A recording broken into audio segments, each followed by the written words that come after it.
is it? It's called Afghanistan, Amy. Take off those rose-colored glasses and see for yourself. And it's prime for what Vision Together 2025 is calling the Human Capital Project. As discussed in our board meetings throughout November 2021, we detailed plans to relocate Afghan refugees to our Johnstown region. Johnstown will be so diverse, so progressive, and so exciting once the first families arrive. As discussed with Dr. Amanda Vaglia in November via email, I explained that we were planning to hire a project manager for this and that we may only be a few weeks away from accepting our first families into Johnstown. We also participated in a call with the Biden administration to discuss our plans to prepare to place up to 100 Afghani families as part of Operation Allies Welcome, which was set up for those fleeing Afghanistan. Amy, you and everyone here were at those November meetings, if you recall. Oh yeah, I remember that. Good job, team. Now how do we keep this under wraps? It won't be easy. We'll have to keep our heads down and close ties with our local civic leaders. We'll need Ethan Imhoff from the Cambria County Planning Commission in on this to help us communicate our plans and messages without word getting out to the public. The Tribune Democrat will help lay cover in case any detractors against our plans find out. Jackie Colback, chairwoman of the Cambria County GOP, will certainly have our back on this as well. As preventive measures, Vision has required every one of its board members to sign a confidentiality policy. Amy will also need you front and center, helping us promote positivity and quell any objections in the media. I can do that, I think. If all goes to plan, we'll come out smelling like success rather than camels. We're going to be so popular once this is all done. I can't wait to drive home and tell everyone. Wait, Amy? Amy! I remember the day I was sitting in my living room and I was reading meeting minutes from the Cambria County Planning Commission, where Vision's former vice chairman, our former city manager, Ethan Imhoff, openly discussed the plan at the meeting. It was in the meeting minutes. It was November of 2021 or 22. I put it on Facebook. The post went viral. And then WJAC is calling me in the Tribune going, is this real? I went to their meeting. I started speaking out vocally at the Cambria County Planning Commission meetings. This is a board that no one paid attention to. No one even went. They were holed up at restaurants up in Evansburg. They really had no recordings. Nobody went. It was just, we're having lunch and we're having a meeting, and they were so put off that I was showing up as the only member of the public. I'm here today because I wanted to ask the Planning Commission what the truth is. Is Mr. Imhoff telling us the truth that they're bringing Afghan refugees? Or is Vision 2025's Ted Tedesco telling us the truth that they're bringing legally vetted immigrants? The board wouldn't respond to me. This has been a big hot button issue now for over a month. I'm originally the one who exposed this. I just want answers and truth. And I also want to know who's lying to us, because there's two different stories and they're conflicting. I started filing right to know requests. A lot of the requests, I lost the appeals. What I was looking for was emails. I wanted contracts. I wanted to know what Vision was doing through their vice chairman. And I lost. The state basically said if they use their work email on work time, it's private. Some of the records I did get, but the bulk of the records I received, believe it or not, came from one of Vision's board members, Melissa Komar, when I filed right to know requests through the Johnstown Redevelopment Authority. But Melissa did give me the definitive evidence on Vision, and I do have to credit her for that. Well, she has to give that information. Well, she could have played a game. She could have played an appeal. Yeah. She literally gave all the records you're watching on this video series. Half came from Melissa Komar, half came from Amy Acurio from Right to Know requests from the Greater Johnstown School District, because Amy was also on the board. Vision implemented the Human Capital Plan for one reason. They wanted to raise the number of people in Johnstown, and they wanted to create a cheap workforce for Vision's chairman, Bill Polachek. I'm convinced. I agree with that. Yeah.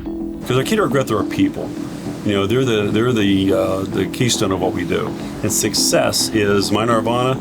His employee, after working as many years as they want, says, you know what, great place, I'm healthy, and I can retire at least at the same style of living as I am today. So that's important. By Vision's own words, it was to repopulate the city and to fill jobs. You know, there's rumors out there of why they were seeking this. And of course, when you have people at the top of Vision that own companies, it's easy to point to and say, they're looking to bring people here for cheap labor and to fill jobs that they can't fill. So it's twofold. Right at the time when society was saying, hey, there's not enough workers, everyone else was paying more. So when all of a sudden somebody who works at Sheetz is making 14, 15, 16, 18, what do you have to pay a welder? What do you have to pay housekeeping in a hotel? So there was a demand for workers. So they looked at this as a way to bring in refugees and fill those jobs and take jobs from people. So when you bring people in to fill jobs, you're minimizing the pressure to raise wages. So when you minimize the pressure to raise wages because you brought cheap foreign labor to town, now the people that have worked for you for years are saying, hey, we need a raise. And you're like, I got 150 new refugees training for your job right now, and you're reluctant to ask for that raise. I believe it was $18,000 according to Right to Know records per refugee. Every so many people had to have like a manager, and there was also people that they could hire to put into the school system and translators, so there was a lot of money following them. So it was another grift for the people in control of the government. To the companies that they say have all these unfilled jobs, there's nothing stopping them from recruiting people from another country to work in their business right now. You could have done that for 100 years. They could go right now and bring people from another country to work in their facility if they have the proper paperwork. There's nothing stopping them. But this was different. This was an organized effort by a community group, a nonprofit, that was trying to dump hundreds of refugees in our community. Why were they doing that? I would guess Vision 2025 needed a funding stream because before it was funded by tax dollars. The county gave money, the city gave money. It was making it awful hard for the county and city to give additional tax dollars because of the political pressure, because the public really isn't in favor of what they're doing. I think their plan was just to put them in, and then afterwards, after everything was set up, say how great of an idea it is, but it was already done. The Right to Know request records I received show they were planning this for years. They started back in 2020 when Tedesco got hired. They went as far as hiring a refugee specialist. That was Chad McLaurin, who was paid, I believe, $25,000. Memory may be wrong on that. His sole function was to bring the refugees here. And when I unearthed his contract from a Right to Know request and put it online, he was front page of the newspaper, and Vision was in hot water because they were denying any of this. His job was to be paid $25,000 a year to be the go-between between Biden's White House to bring in these refugees from Afghanistan. They had him resign because he took a job working for City Codes. Then they reappointed him. So he's been connected all the way through, and he went to the secret meetings with Vision. He was tasked with being Vision's refugee specialist. Like a point man. Yeah. Do you really need to hire someone to be a point man for a refugee importation plan if you're just bringing 5 people? Yeah. Amy Bradley recently on Facebook is claiming it was only a handful. Just a couple people. Amy Bradley can sit there and say, oh, it's disinformation. Is it? She never spoke out. She covered it up. She was tasked to be their propagandist. Well, I think their formulation was get it all set up, get the people in, and then say to the public, hey, this is great, wow, super awesome. And if you complain, it's already done.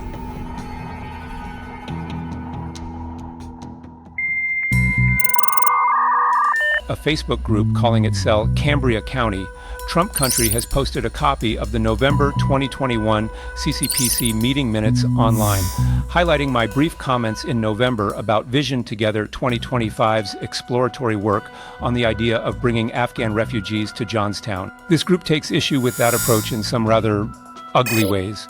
Nothing I'm concerned about personally. The idea of bringing a few Afghan families to Johnstown who assisted our troops makes perfect sense, especially in light of the 2020 census results. But this Facebook group seems to lean on the tired and false arguments that anyone coming from outside will take local jabs, strain social services, and possibly be terrorists. I don't normally pay attention to Facebook, but this is the first time a copy of our minutes has been posted on a Facebook page, and some local politicians have taken notice and reached out to let me know. So, don't want anyone caught off guard if it's mentioned. Perhaps we should take this as a compliment. Happy New Year, Ethan. Look, they want to bring in people that have no resources and have no income, when we have people here that are already struggling. So we need to take care of the people who already live here. The people that already live here that require those resources or that need those resources, And now all of a sudden we bring hundreds more people with no income, no place to live, no job, and we're telling them everything's gonna be okay?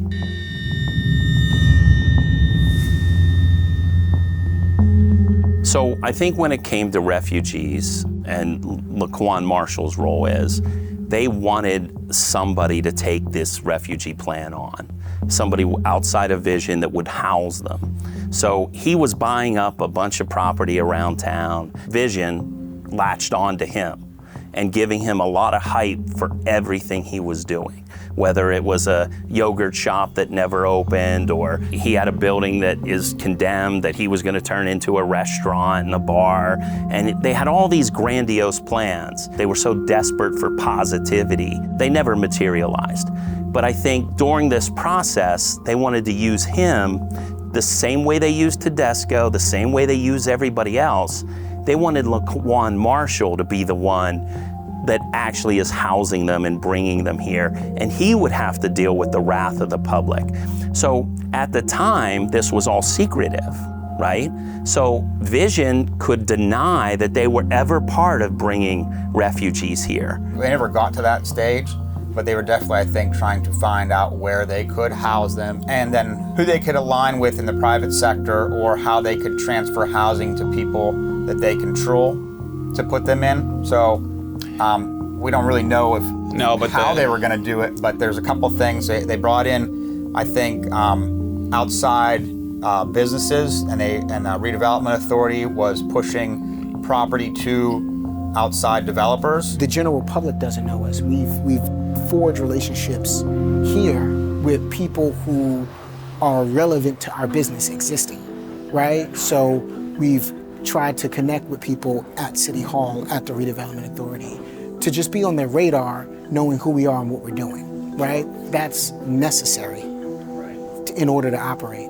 I bought that building on the corner directly from the owner. I bought some properties at the tax sale. Most of the properties that I purchased are directly from the owner. No JRA at all that we've purchased property from, never. We haven't sold property to them, we haven't purchased property from them. They haven't assisted us in purchasing property. They haven't connected us to someone else to be able to facilitate that transaction, ever.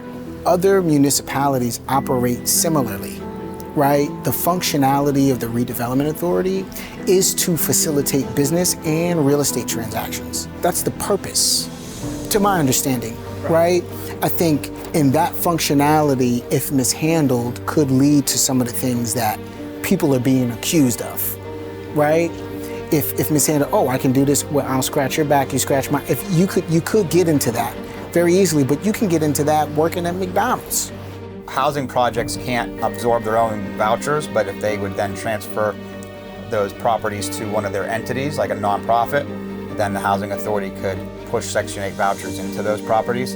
And those refugees are, I think, part of their program to bring them in. There was funding for housing tied to them. It would fit very nicely. So is that what they were planning on doing? Boy, really looks like that could be something they were doing. I mean, 100% that that's what they were doing. Luckily, we didn't let them get that far, but that's definitely something that could lead to. It looks like they were trying to create a revenue stream. I'll answer your question with the facts, and then I'll give my opinion the second.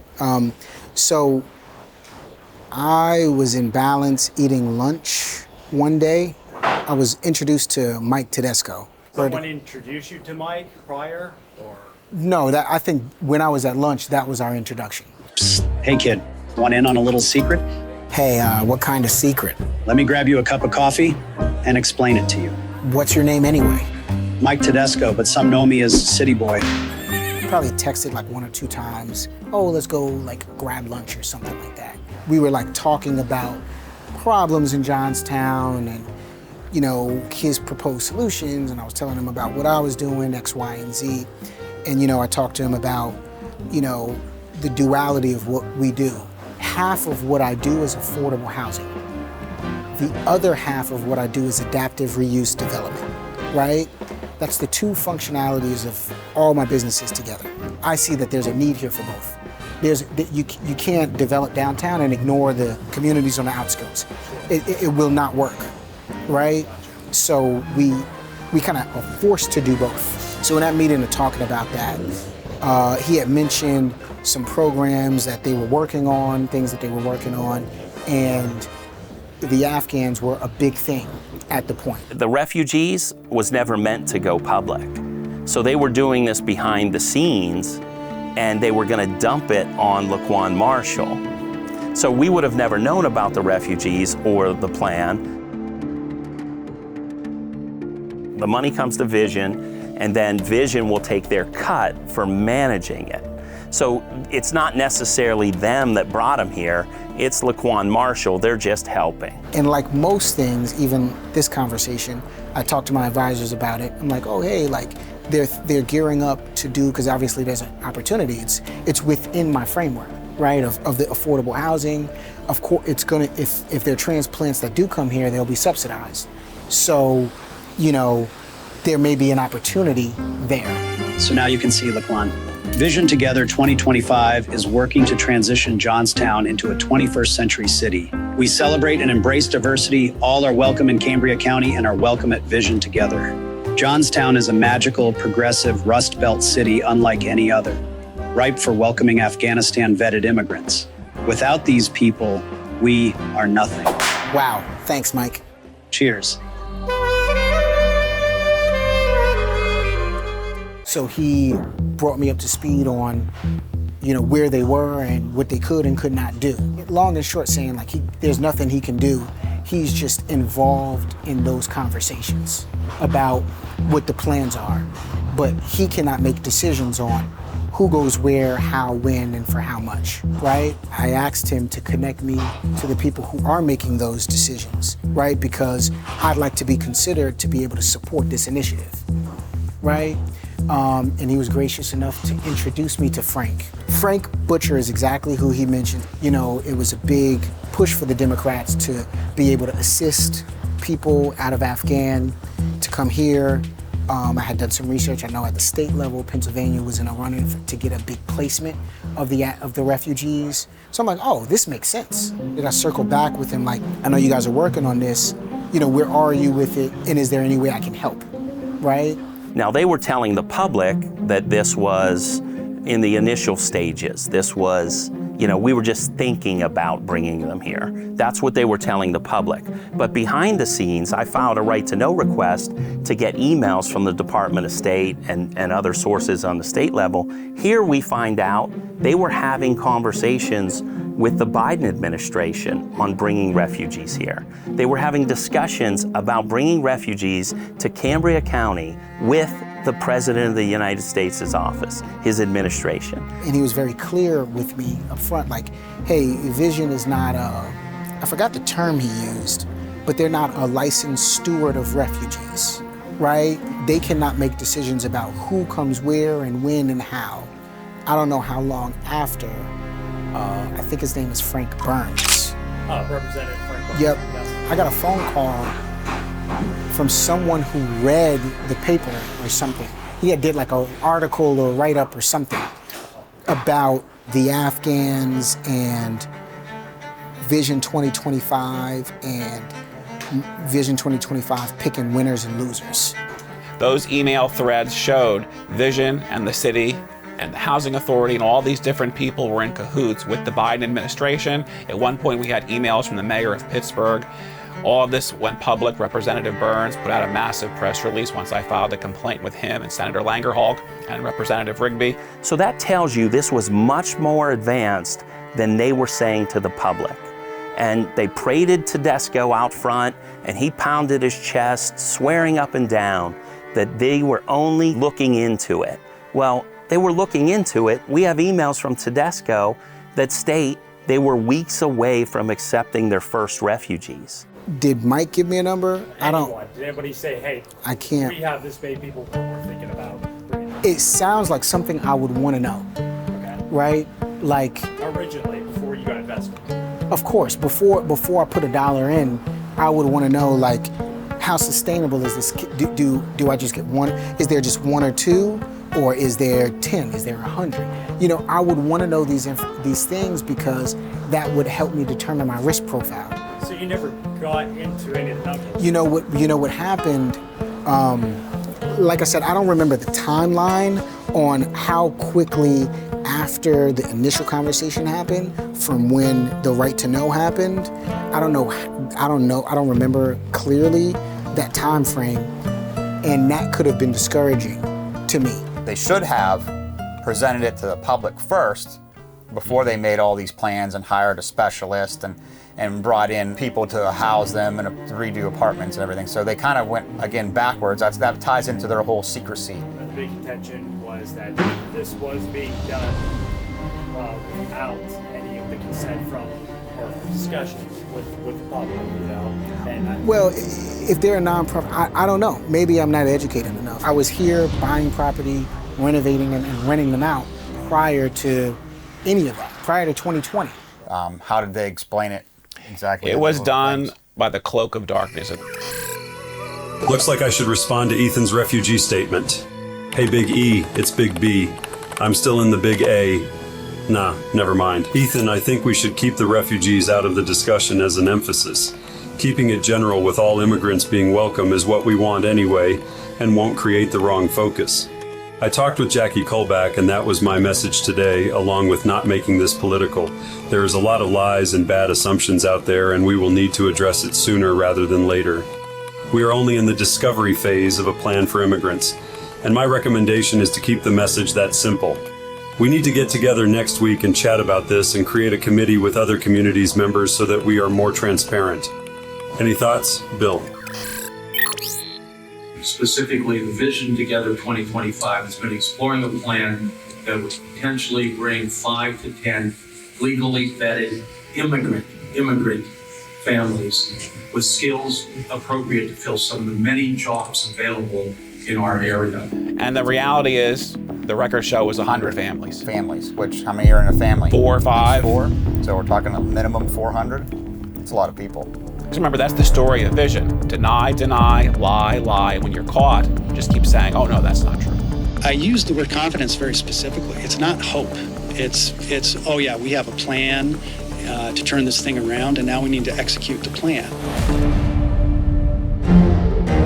A lot of these people all knew this was going on. When it started coming out and people were against it, they just said, oh yeah, well, me too. I think just to quell and go along with the flow of people. When this originally came out, Jackie Colback, the Cambria County chairwoman for the Republican Party, went on the news, did a press statement, stood against it, and then all of a sudden we hear stories that every Friday she's having lunch with Bill Polachek, and the Republican Party just kind of stopped discussing it. Let's call it what it is. There's a vendetta for whatever reason there is. You have to understand who Mike Tedesco was. So when I unearthed the initial right to know records and started asking questions, everybody denied it. It was the biggest embarrassment our area has ever seen, and that's why I was calling for Vision to be disbanded. Well, you know how they say politicians are lying all the time? This is how they lie all the time.